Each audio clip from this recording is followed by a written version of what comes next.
In today's transfer plans video, we're going to review how we did in game week 6 and then look forward to game week 7 onwards to see how I'm feeling about my squad and who I might bring in this week and in future weeks. So let's jump into another Fantasy Premier League video.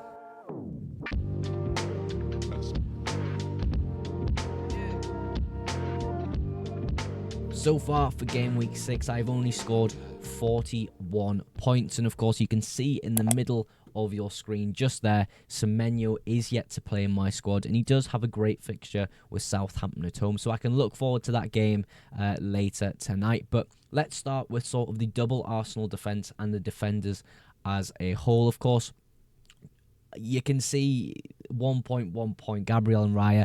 We maybe didn't expect Raya to play. I thought it would be okay for him. I thought he would play, and he did play. Of course, a 1 point here.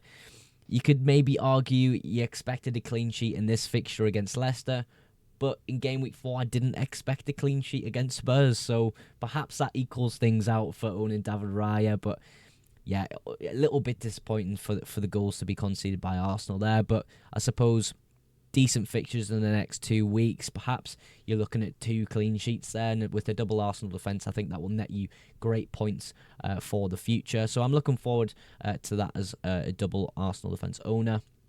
Moving along though to Rico Lewis.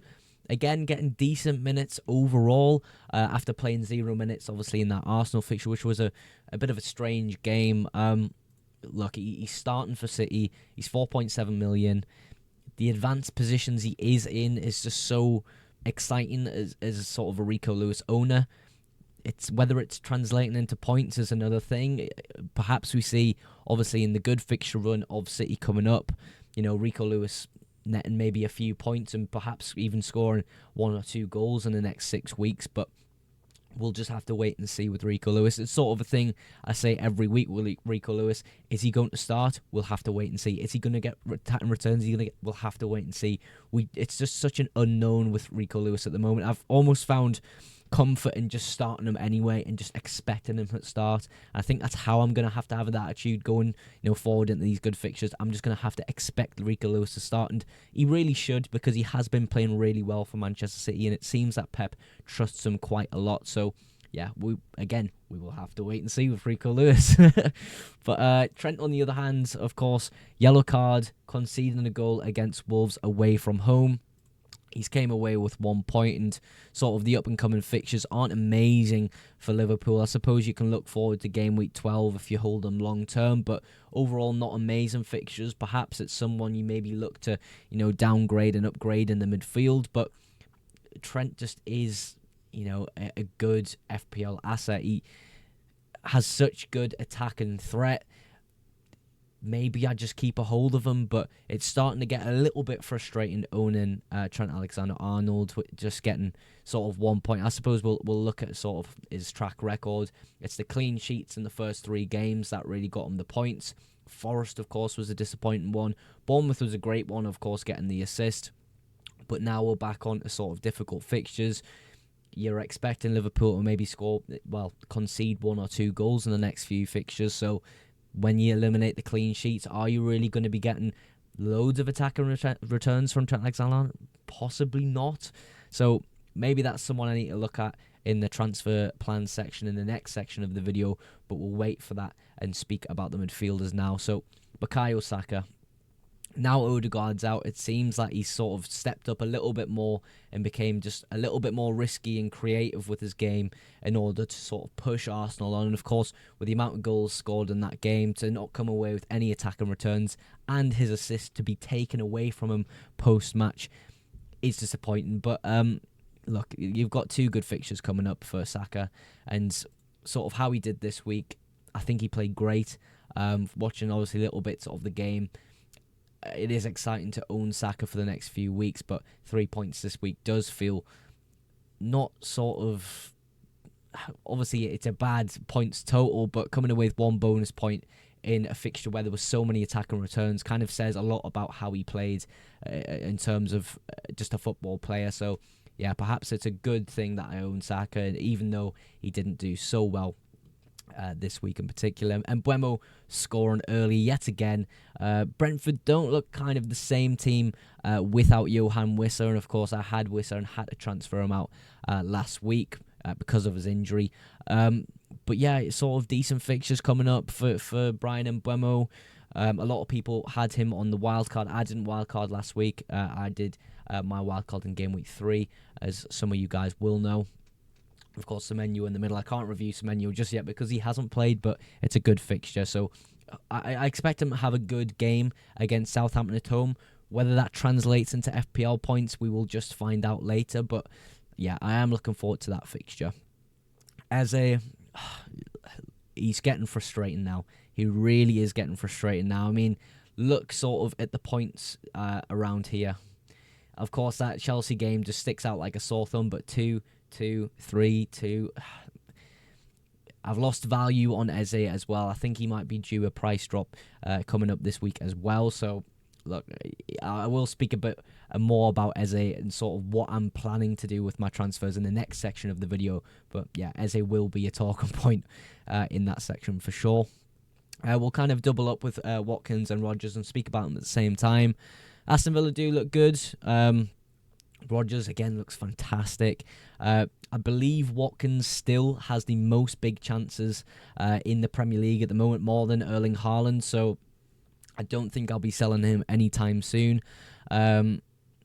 Yeah, they've got Champions League fixtures coming up. I suppose we'll see how Rodgers' minutes are in sort of the Champions League fixtures, because he did come off a little bit early. I think it was the 60th minute he came out, 63rd minute even, so sort of the first early substitution for Morgan Rodgers this season. He's played pretty much every single game this season, so maybe it's an injury issue, but I believe it was just a tight hamstring, and sort of he does need a rest. So overall, though, he did score a goal.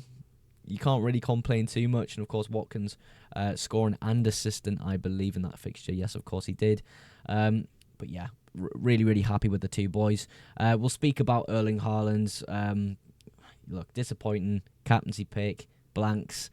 You've got good fixtures coming up in the next few weeks for Haaland, so I'm not too fussed, but captain Erling Haaland and not really getting attack and returns is sort of, it's not a normal thing for Erling Haaland, which is crazy to say because the amount of goals he's been scoring, and he then blanks, you're like, well, what's going on there? But yeah, good fixtures coming up for him, so I am looking forward to owning him. Of course, Robinson on the bench there. Perhaps I should have started him over Rico Lewis, but sort of with the fixtures before I submitted my team, I really did think Robinson would concede in that fixture, but didn't end up conceding. So overall, 41 points so far. We're waiting on Semenyo. Hopefully he delivers tonight, but yeah, that is sort of how we did in game week 6. We're going to move on now to my transfer plans for the future of my FPL team. So this is how I would look in game week 7 without any transfers at all. Overall, it's a really great team. It's just there's one person standing out that I want to get rid of, and we'll kind of get onto that person very shortly. I just want to quickly discuss captaincy because it's kind of only between two people at the moment. Erling Haaland and Bukayo Saka. Who do I go for? Erling Haaland has a great fixture of Fulham at home. Bukayo Saka has a really great fixture of Southampton at home. It's sort of maybe tonight's fixture of Bournemouth versus Southampton, that might give me a little bit more information to whether I go Saka over Haaland. But I feel as though with last week taking the -4 to get Erling Haaland in, I really do have to look to maybe captain it, get a little bit of value out of that move. And of course, I don't think many people will go Bukayo Saka over Erling Haaland, so you've got to think about effective ownership in this situation as well. But I think Saka is due a haul in the next few weeks, so possibly it could be against Southampton. I think it's a good enough fixture for him too. But yeah, let's talk about the transfer plans. Of course, I will have one free transfer this game week, and I think it's really obvious who goes. Erebici Eze. I'm just really not feeling him as an asset whatsoever right now, and I don't think I'll touch him for at least a few more weeks. Who am I looking to bring in? Of course, I've typed in Tottenham just then, the search bar on Fantasy Football Hub. I do believe Fantasy Football Hub's 50% deal for the annual subscription literally ends today. So if you are interested in the software, sort of last chance to get it with the link in my description. But yeah, I'm really looking at Brendan Johnson to bring in here. We'll sort of make that transfer in Fantasy Football Hub. this is how the team would look for the week with the transfer of Brennan Johnson. It is predicted that he isn't going to score as many points as EZE from Fantasy Football Hub, but I disagree with Fantasy Football Hub here. I think Brennan Johnson will continue his great form and do well, at least in the next few fixtures he's got coming up. And yes, his minutes aren't as good as EZE, but the form he's on and the way Tottenham are playing, I actually really want Brendan Johnson in my team. Of course, it's a one free transfer move this week. It does free up a little bit of money for myself. And what it allows me to do is then next week in game week 8, when Semenyo turns into his bad fixture, of course, Arsenal, Aston Villa, Manchester City, they're not great fiction. Of course, I said I only like Semenyo for 2 weeks. So once those 2 weeks are up for Semenyo, he goes out the squad. Who do I look to get in? Dwight McNeil. Now, you're going to say, oh, Dwight McNeil plays for Everton. Everton are playing bad. I think they looked a lot better with the likes of Jared Branthwaite in the squad. Of course, players coming back from injury will help them out. And sort of the fixture run they've got, you can kind of just keep them in your team for like 5-6 weeks and just be okay with it. Sort of the only iffy fixtures you've got there is possibly game week 7, which obviously I'm not going to own them for. I'm going to start owning them in game week 8. Let's have a look at the iffy fixtures. West Ham away, perhaps. Brentford at home, maybe.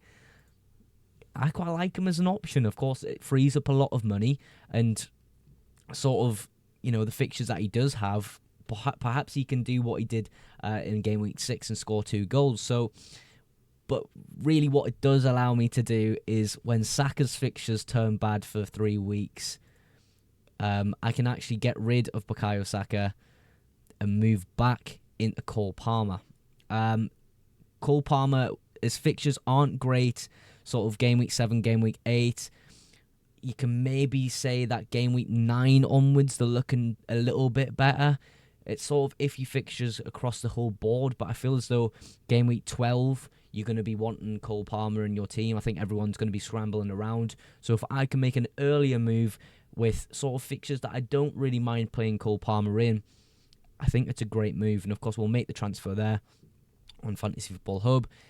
I do have 4 million in the bank at this point, so it could be the case that Cole Palmer continues to rise and continues to perform, and I just can't simply reach him. But with 4 million in the bank, and the likes of Trent sitting there, who I could easily sell and downgrade, especially with his not so great fixtures coming up, I think it's sort of an easy move I could make in game week 9, even with a -4 if needed. So yeah, I think this is how I would look for the next 3 weeks at least. We'll sort of recap sort of what I'm planning to do. Brendan Johnson, probably my favourite transfer this game week. Moving into game week 8, you remove Semenyo for his bad fixtures and move into someone a little bit cheaper to then in game week 9 open up a little bit of budget to move into Cole Palmer. So let me know what you think of sort of the proposed transfers for the next few weeks. Who are you looking to bring in for game week 7? And sort of, yeah, what do you think of my transfers? Let me know in the comments below.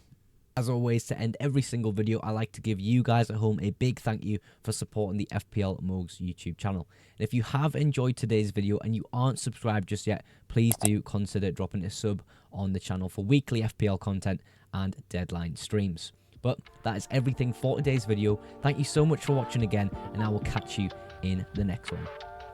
Bye for now.